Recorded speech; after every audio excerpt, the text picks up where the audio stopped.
contraponto desta semana, vamos falar do tema que é o mais comentado no mês de março, mulher. Esse é o nosso assunto no contraponto. Bom, no dia 8 de março a gente comemora o Dia Internacional da Mulher. O mês inteiro é um mês em que se trata sobre esse assunto e é importante falar sobre a mulher ainda hoje mesmo, né, Zé Luiz? Por quê? Pois é, porque eu começo esse programa fazendo uma pergunta para você. Né? Dia da Mulher, mas a mulher existe, Tatiana? Essa é uma pergunta provocativa, né? Porque ele sabe exatamente o que eu penso a esse respeito. Bom, eu tenho trabalhado com algumas teses, com teorias de feministas, né? E o movimento feminista é muito diverso. E dentre as teses feministas existe a teoria queer, que é representada por diversas filósofas, né? E dentre elas a Judith Butler, com quem eu tenho trabalhado mais, Monique Wittig, que também é um nome muito importante. E a discussão que se tem feito em torno do tema da mulher é que a mulher não existe, né? Mas as mulheres existem. Né? E são duas abordagens muito diferentes e muito importantes, porque falar que a mulher não existe pode parecer uma violência, já que as mulheres só são ainda tratadas com subalternidade em relação aos homens num mundo absolutamente machista, né? Mas quando essas autoras afirmam, e já inspiradas mesmo na Simone de Beauvoir, né, na famosa frase de que ninguém nasce mulher, torna-se mulher, de que essa mulher precisa ser inventada. E então são duas abordagens muito diferentes. A gente pode falar sobre o tema das mulheres, que são essas representações do feminino que incorporam aquele estereótipo que foi construído para existir mulher, para ser mulher. Ou a gente pode tentar refletir criticamente sobre essa invenção, que é de onde veio isso, de onde veio essa invenção da mulher, né, e o que acabou contribuindo para que muitas pessoas ocupassem esse lugar de subalternidade numa cultura tão machista, tão binária e tão violenta contra o outro, diferente. São séculos de violência, né? São séculos Eu de acho violência. que aí, talvez, para a gente... Nós já tivemos oportunidade em outros programas passarmos por essas questões, mas eu acho que já que a gente está aqui com um programa para... No mês da mulher, talvez seja interessante a gente fazer essa relação, uma análise breve entre essa relação entre sexo, né, o gênero e a sexualidade ou o desejo. A gente já comentou isso em outros programas, mas eu acho interessante a gente trazer de novo essa discussão, né? E falar, olha, como que você tem essa chamada heteronormatividade, né? Como que ela é uma construção cultural, né? Se você nasce com tal sexo, você tem que se comportar de determinada maneira, gostar de determinadas coisas, desejar, né, o sexo oposto, e que essa é uma invenção que a modernidade afirma e reafirma com muita força nessa afirmação binária, né, e que a gente precisa hoje refletir a respeito disso. E eu queria te ouvir um pouco, né, já que você é uma pessoa que tem estudado cada vez mais esse tema e tudo, eu acabei virando aqui o seu entrevistador hoje em homenagem às mulheres, né, às mulheres. Bom, eu acho que realmente essa é uma questão importante para compreender aonde se situa a figura da mulher dentro de um contexto de identidade de gênero. E uma das formas de fazer essa abordagem é separando as categorias sexo, gênero, desejo.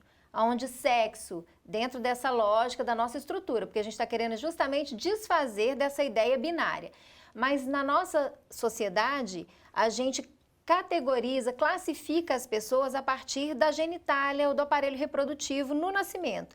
Então, isso é reportado à biologia, ao corpo, como se o corpo fosse o destino, né? Tem um determinado corpo, tem um destino para esse corpo. E dentro dessa categoria, a modernidade classificou as pessoas entre machos e fêmeas, né? E estabeleceu um tipo de identidade, ou seja, é a forma como a pessoa se apresenta para a sociedade. Para o macho, e a forma como a pessoa se apresenta para a sociedade como fêmea. E isso é a mulher. Ou seja, a forma como a fêmea se apresenta para a sociedade constitui na identidade de gênero aquilo que a gente chamou de mulher. Então é preciso aprender a se comportar dessa forma, assim como é preciso aprender a se comportar como homem. E a gente pode perceber isso, Zé Luiz, em questões do cotidiano que passam, às vezes, sem ser notada, né? Como, por exemplo, quando você vai comprar um presente para uma criança E a vendedora, a primeira coisa que ela pergunta na loja pode começar com a idade, mas em geral ela pergunta, menino ou menina? Como se o fato da genitália fosse determinante para a brincadeira, né? Ou seja, como se a pessoa fosse usar a genitália para brincar, né? Só isso justificaria ter brinquedo para menino ou para menina, pensando a partir do sexo, macho e fêmea. Então, tá vendo como desde criança os brinquedos, eles são indutores de um determinado comportamento, né? Então, você vai direcionando a um comportamento para criar a mulher e direcionando a um outro comportamento para criar o homem. Não, e isso ainda é muito marcante, né? Já foi até mais marcante, que eu lembro, eu criança, os meninos brincavam, a gente comprava armas. Né? Hoje isso está completamente fora de moda, não tem mais tanto, né? Mas era brincadeira, brincava armas, revólver de espoleta e ficavam se matando, né? Enquanto as mulheres ganhavam, eram bonecas, brinquedinhos para lavar roupa, para se pintar e etc., que ainda tem muito ainda hoje isso em dia, né?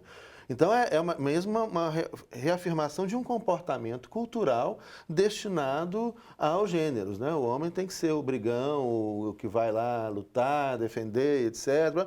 E a mulher delicada, que fica em casa, cuidando dos cabelos, da unha, não sei o quê, fazendo a comida para o marido, etc., que se reflete nisso aí. Né? Tanto é assim que qualquer comportamento de um homem que seja mais próximo do que se espera de uma mulher, né, ele logo é chamado de mulherzinha.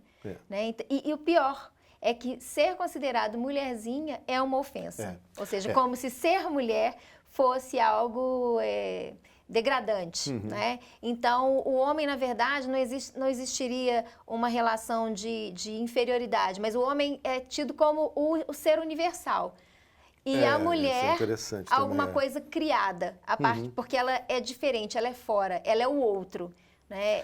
Tanto que até hoje na França teve uma candidata a presidenta, e depois vamos comentar um pouco sobre a linguagem, mas teve uma candidata a presidenta da França, né, a Ségolène Royal, que ela insistia em utilizar a expressão droit humain, direitos humanos, porque na França até hoje os livros, as pessoas utilizam a expressão droit de l'homme, né, direito do homem, mas querendo dizer que o direito do homem é o direito de todo mundo, inclusive da mulher. Está aí o espírito de algo que você acabou de falar. Sim. O que existe é o homem, né, e a mulher é subalternizada e tem que se... esse outro que luta para ser igual ao universal. Isso aí. Aí é que vem o problema das mulheres, né? E que a gente tem que buscar aí, equacionar isso, porque realmente nós não podemos negar a necessidade de uma luta das mulheres por condições de respeito com relação a esse tido por universal, que é o homem. Isso aí. Né? Então, a gente precisa falar sobre a mulher e sobre mulheres. Vamos fazer um intervalo aqui? Daqui a pouquinho o Contraponto está de volta.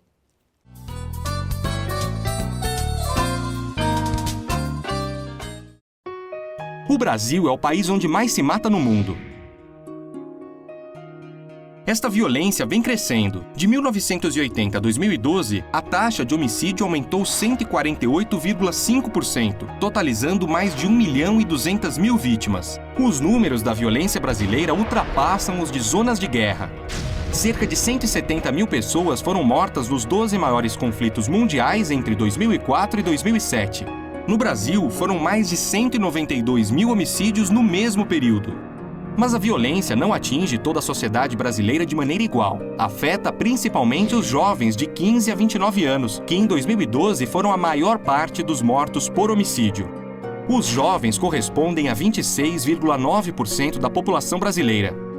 Anualmente, 30.000 morrem vítimas de homicídios, o que são 82 jovens por dia, ou 7 a cada 2 horas. A cada 2 dias é como se caísse um avião só com jovens. No Brasil, apenas entre 5% a 8% dos homicídios são levados à justiça, o que alimenta o ciclo de violência e sensação de injustiça. Entre os jovens mortos, mais de 90% são homens e 77% são negros. Em algumas capitais da região Nordeste, a taxa de homicídios de jovens negros é 10 vezes maior do que a média nacional, que é de 29 a cada 100.000 habitantes. Mais chocante que esta realidade, só a indiferença. Você se importa? Queremos ver os jovens vivos. Chega de homicídios. Participe da campanha Jovem Negro Vivo. Assine o manifesto no site da Anistia Internacional.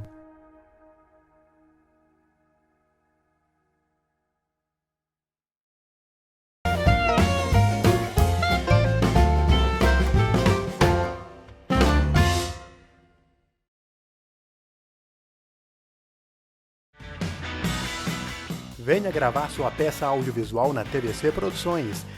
Além dos melhores equipamentos que garantem qualidade estética de som e imagem, nossos estúdios contam com revestimento acústico, ar-condicionado, chroma key, teleprompter e tudo o que você precisa para gravar o melhor vídeo para o seu projeto. Entre em contato e faça um orçamento. Ligue 31 3024 2755.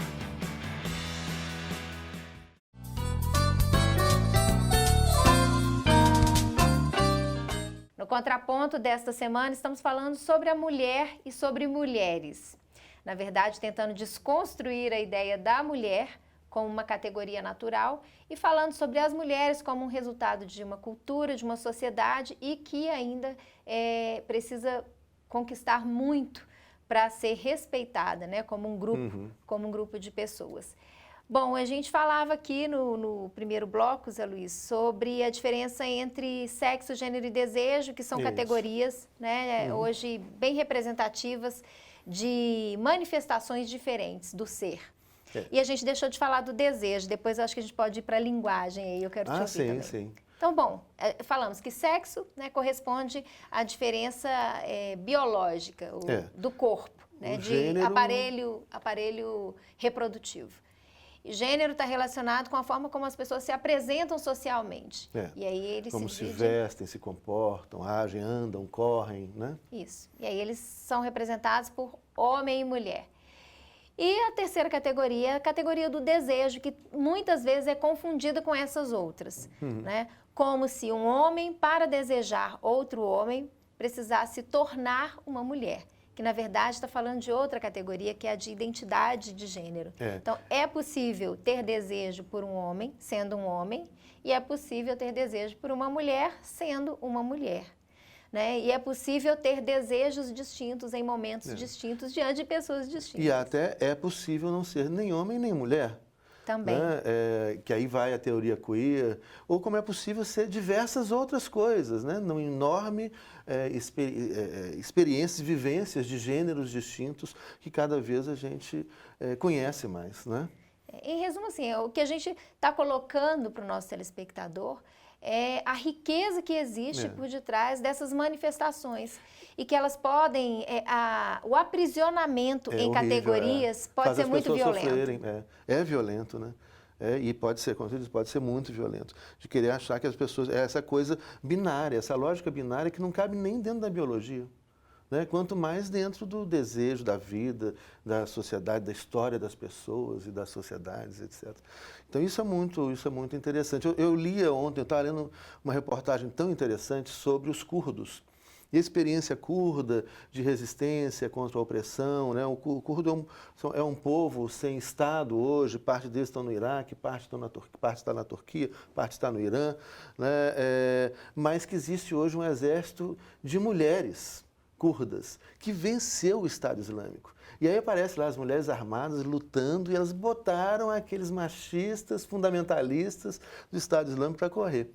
Né, falando disso em homenagem às mulheres, a essas mulheres que estão lutando, né, contra a opressão, contra o fundamentalismo, contra a violência e pela construção de uma sociedade, no caso dos curdos, né, livre, igualitária, justa e etc. Mas aí...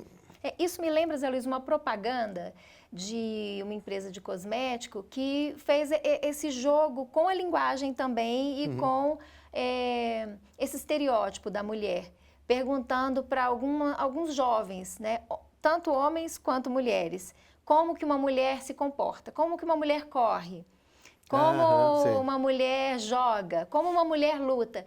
E toda a representação da mulher, tanto feita pelas mulheres quanto pelos homens, eram de fragilidade, de fraqueza, né, na luta, na corrida. E quando eles perguntaram isso para as crianças, para meninos e meninas, né, como que uma menina corre, como que uma menina luta. Elas faziam com toda a força, da melhor forma possível, e inclusive com pouca diferença entre as meninas e os meninos que buscaram fazer essa representação. E acho que esse comercial mostra um pouco como, quando a gente cresce, a gente assimila o que é ser essa mulher. Né? Tanto que as crianças não sabem fazer isso porque elas ainda não aprenderam como é ser uma mulher.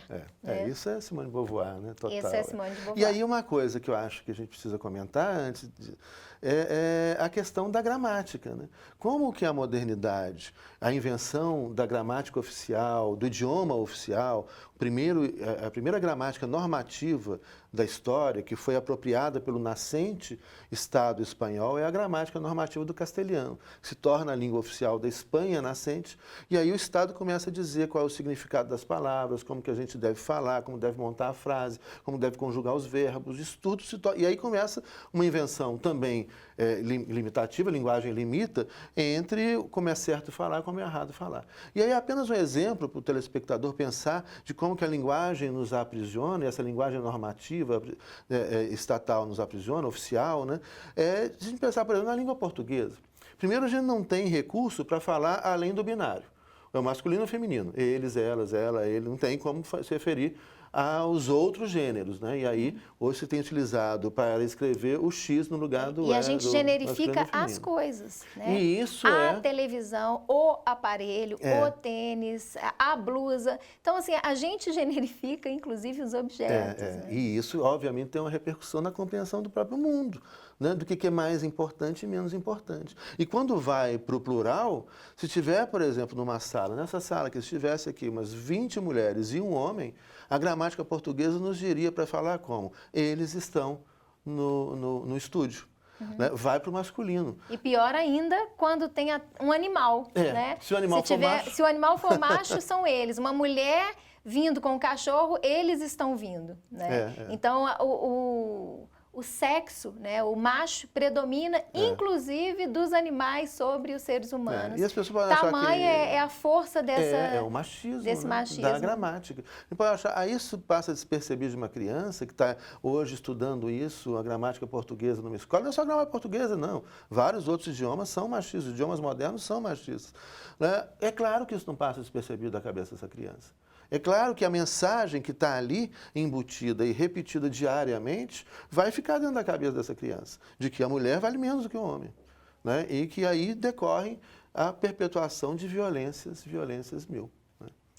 Eu acho que é importante essa discussão porque tanto no dia 8 especificamente, como em todo o mês de março que se comemora, né, o mês da mulher, pode parecer que a gente está discutindo alguma coisa que esteja fora ou seja menos importante do que a luta das mulheres. A gente não diminui. De jeito nenhum, mas é que essa luta tem que ir lá na raiz. Claro. Dessa sociedade machista. Tem que desmontar tudo lá do fundo. Me chamou muito a atenção essa questão, Zé Luiz, quando discutindo sobre os direitos LGBT, né, eu percebi que o discurso queer, né, ou seja, da não generificação, da não identificação, da não adjetivação, vamos dizer assim, de gênero, pode parecer uma conquista, né? Essa ideia do neutro. No entanto, para muitos homossexuais, é importante o reconhecimento dele enquanto homossexual. Né? É preciso, essa etapa é importante, do reconhecimento. Né? Os gays querem ser reconhecidos como gays, eles não querem... nada menos do que isso, eles não querem a neutralidade, eles querem não se afirmar enquanto gays. E se isso é importante para eles, né, é preciso que esse processo de conquista considere essa demanda. E eu considero a mesma coisa em relação às mulheres. A gente está fazendo esse discurso aqui da inexistência da mulher, né, de que ninguém nasce mulher, mas torna-se mulher. No entanto, é preciso reconhecer que se é importante para as mulheres, para os movimentos feministas, o reconhecimento das mulheres enquanto uma categoria, acho que isso faz parte do processo e a gente não pode diminuir a importância dessa luta de muitas mulheres, né, que tem a sua origem nas trabalhadoras que foram reprimidas com um incêndio que deu origem e causou muitas mortes e que deu origem a 8 de março como Dia Internacional da Mulher. Então, acho que tanto pensar nas mulheres quanto na inexistência dessa figura da mulher são 2 debates muito importantes. Tudo bem. Então, a gente fica por aqui. Na próxima semana, o Contraponto estará de volta com mais um tema para você.